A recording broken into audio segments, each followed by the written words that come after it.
Well, it has been said that necessity is the mother of invention. And perhaps that was true 2,000 years ago when Plato supposedly said it for the first time.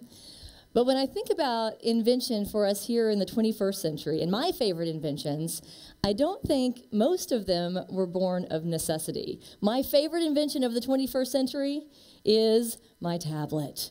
I can't live without it. I love this invention. How nice is it to be able to go to the top of a mountain and still stay current with your email, you know? It's nice. I can't live without it now, but was it a necessity? I don't know, maybe not. And who would argue the fun and the joy of a good flash mob, you know? Random people in a random place spontaneously bursting into synchronized choreographed dance. What's not to love about that innovation, right? Or how about this one?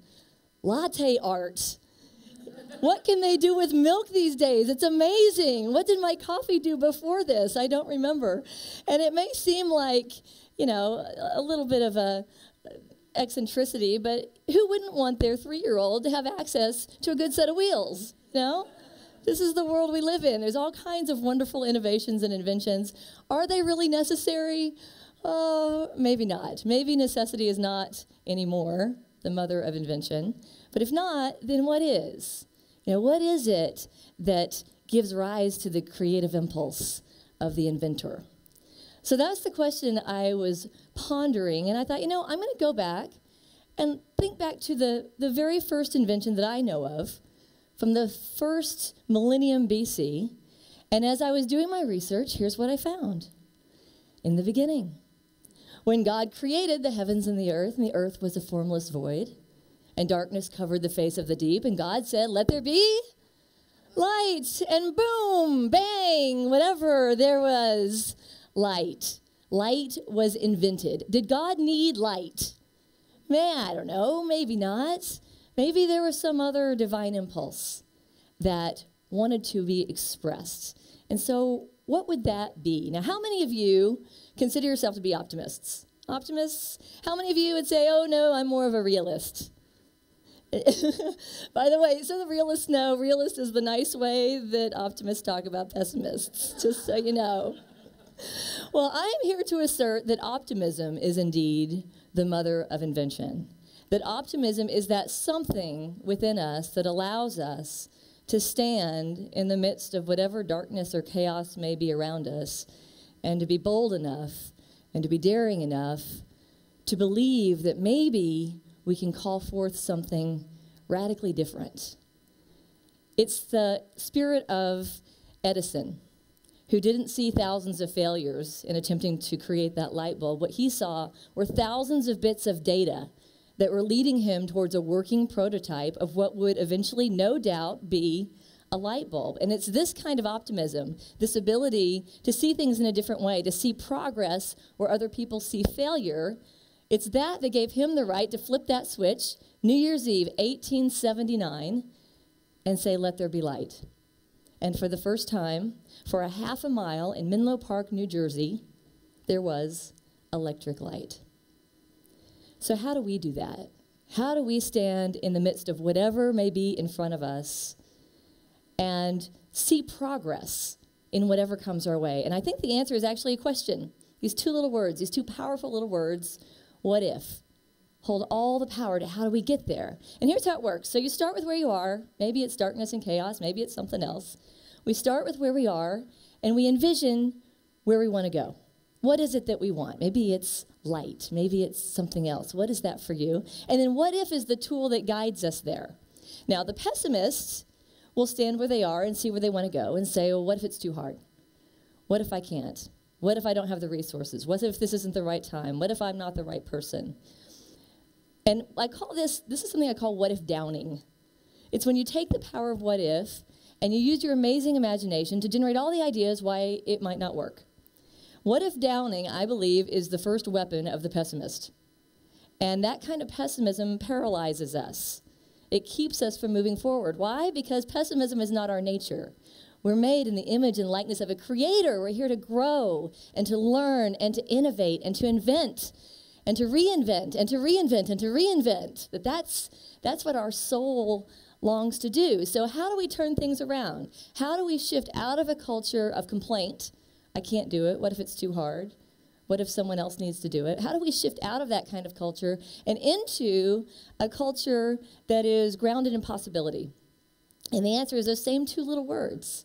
Those same two little words, the same imagination that generates all the what if it goes wrong, that same imagination can turn the other way and say, well, what if it goes right? And this is what we call what if upping. I mean, what if up? We see possibilities. What if we have everything we need to create everything that we want? What if it can start right here, right now? What if it starts right here, right now with this community? What if this changes things?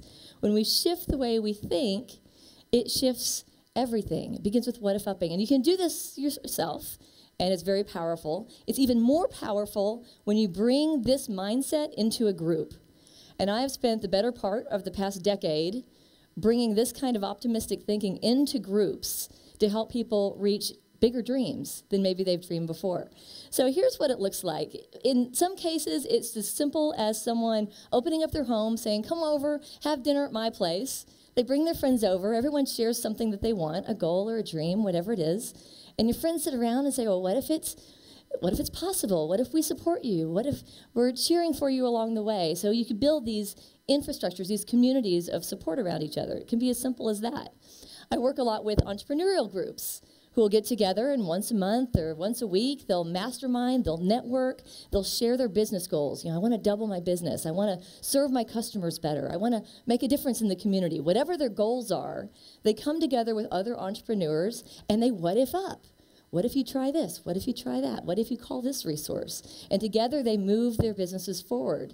I've used it with church groups. Church groups are really fun because people tend to want kind of different things. And I've seen people what if up things like, you know, I want to know inner peace. I want to know what forgiveness is. You know, I want to know how to love myself.